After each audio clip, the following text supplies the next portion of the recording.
So the impact a brand promise has on a company's culture is pretty significant. When a company looks at aligning something like that, who owns that conversation or that initiative? It always starts at the top. Really, employees are going to follow the leader. Without that vision, without that initiative being kind of driven top down, I know we kind of apologize for that in corporate America these days. We don't want too much to come from the top down because we're trying to blow up the traditional military top down model.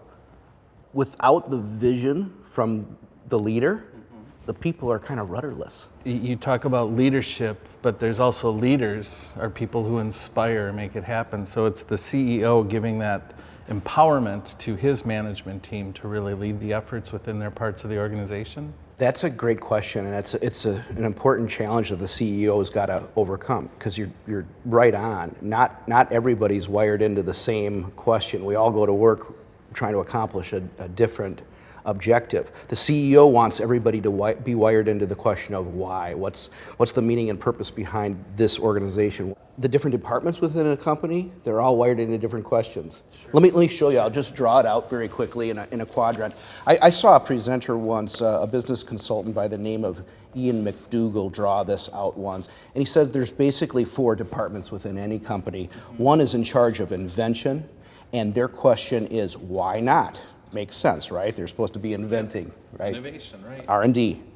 Another area is production, and their question is supposed to be what? What mark should we hit? What's a good sales figure? What are we making? That's what they're wired to care about. Yep. Another department, admin. These are the how people. They want to know, how can we make the processes within the company more efficient? How can we drive out costs out of an organization?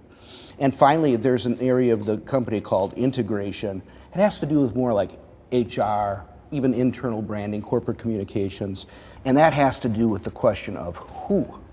So here comes then the CEO, and he or she wants everybody to be worried about the question, why, right? What he has to do now is to get everybody within those different departments, connect their thoughts, their questions to his bigger question. He's got to make it relevant for them.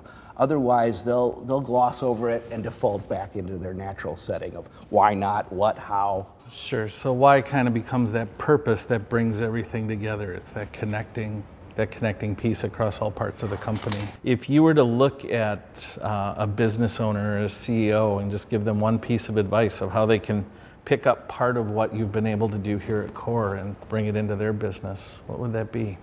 I would emphasize that internal brand and engaging everybody so that they understand why they go to work every day, what their role is in it, engage them in it. The highly engaged employee generally has higher satisfaction levels, is more productive, is retained longer.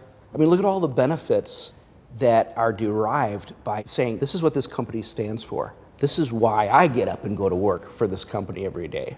This is why I'd like you to be part of the organization. We believe in the same things. We care about the same. Isn't that great? Right. Like-mindedness, right? Like-mindedness. It's who we do business with. So the internal brand, I mean, it's really what Core Creative is all about in terms of helping our clients understand what their brand promise is, communicated internally first, so that the employees then can go out and make it happen for the customers.